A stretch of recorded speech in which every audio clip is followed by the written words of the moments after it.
Hello, Namaste, Salam Alaikum and Sat Sri Akal. Welcome to another episode with your Vahchef at VahRehVah.com. Today I'm not cooking. Today let's just mess around with some ladies. Hold their hands, especially their lovely long fingers. Hey, got you! I'm talking about ladies' fingers. Today we're going to make a dish with okras. Some people are like me. They like crispy accompaniments to their food. I love eating crispy fried pakoras with my food. Sometimes I even add bundi to my rice and curry. Today we will make a nice accompaniment with okra called Bhendi Jaipuri. As the name Jaipuri suggests, this dish comes from Rajasthan. This okra, which is a versatile vegetable, which is called by many names: okra, bendakaya, bhendi, and in the southwest of US, it is also called gumbo. This vegetable is more famously known by its rows of tiny seeds and the slimy and sticky texture when you cut open. To make this dish, Bhendi Jaipuri, you can cut okras into thin slices like this, or you can make nice roundels, thin roundels like this, and keep it aside. You need gram flour, which is called besan. You can buy on the Indian stores. You can go and ask for besan, you can buy this flour. Cumin seeds, salt, chilli powder, amchoor powder, and little vinegar. See, both of these adds a tinge of sourness to your dish. If you don't have vinegar, just use amchoor powder. If you don't have amchoor powder, you could just use vinegar. I'm going to use a little bit of both of them. Slightly broken cashew nut. This is not a must. It's optional, but you could use it because I love cashew nut. I'm going to use some of this. This dish is very easy to make. All you need to do is take okra, add your cashew nuts, a teaspoonful of cumin seeds, amchoor powder, add salt, add chili powder. Chili powder, add it to your taste. If you like it spicy, add a little more. If you have to add the besan flour now, you may have to add a little water. So what I prefer is, I like to sprinkle a little bit of vinegar, okay, and then mix it up real good. Adding this salt and little vinegar, what it does is, it brings out little moisture from this okra. So when you add flour, besan flour, you don't need any more extra water. If you like to add some onions, you could also add some sliced onion, but this is not what a traditional recipe calls for. I love to add a little onion, and I love onion pakoda. So I'm just adding a little bit of onion to this preparation. Cutting okra is a kind of a skill. Remember, the more you cut it, the slimier it becomes. Okra is commonly used as a thickening agent in soups and stews because of its sticky nature. There are a couple of ways you can minimize the slime. Simply trim off the end and avoid cutting or puncturing the okra capsules.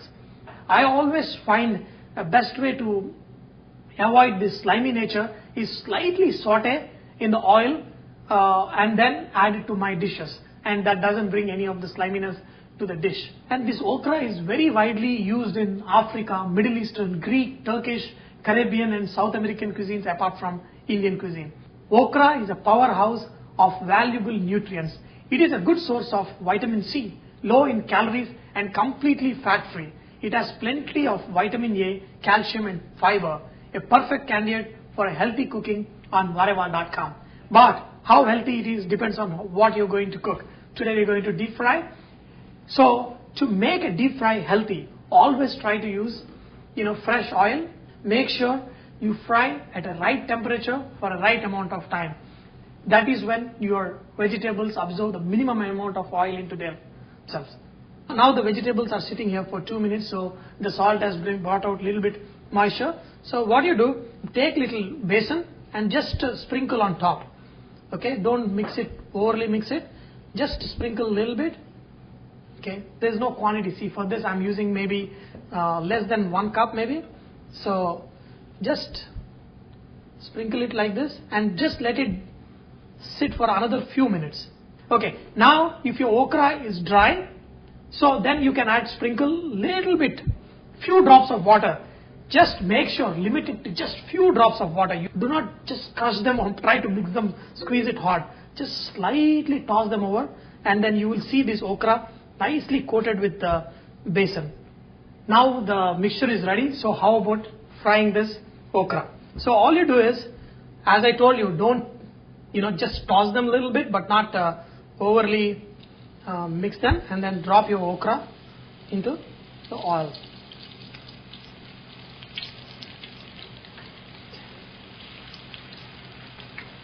Do not drop all the okra at once, just drop few enough just to fry, and fry it at a medium heat. Fry them till they are slightly golden brown. Ah, look at this okra. Oof.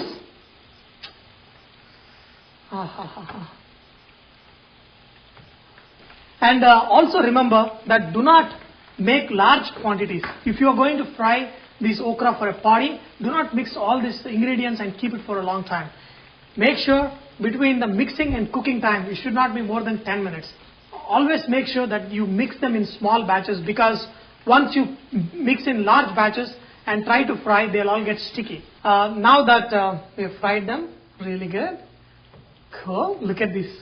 Look at this. Wow. Boom, boom, boom, boom. While I'm cooking, I think of this song, this My Lovely Lady Lumps by Black Eyed Peas. Now, check it out. My lovely lady fingers. My lovely lady fingers. Check it out. Just like the Black Eyed Peas song. And, these are really lickable fingers. Oh, trust me. Whenever I fry this okra for parties and all that, what I do, I add a little extra cashew nuts, and after frying, I'll pick up all those okras which the cashew nut is stick, and I keep it aside and eat with my nice yogurt rice and so on, and it tastes really, really good. This is what you call it, finger licking lady fingers. I hope you will love making this quick and easy dish. Okra may also be steamed, boiled, pickled, sauteed, stir-fried as a whole, and you can make so many wonderful dishes with okra. And we're going to make all these dishes in our show. But remember, these ladies are very sensitive. These okras should not be cooked in pans made of iron, copper or brass, since the chemical reaction takes these okras a little bit black. So always try to use a steel vessel or a non-stick pan. I hope you have enjoyed today's session of learning how to make this crispy accompaniment to any food or drink. Remember that VahRehVah is all about inspiring others to cook. So please post your recipes, cooking tips, so others may benefit from your great cooking. Thank you.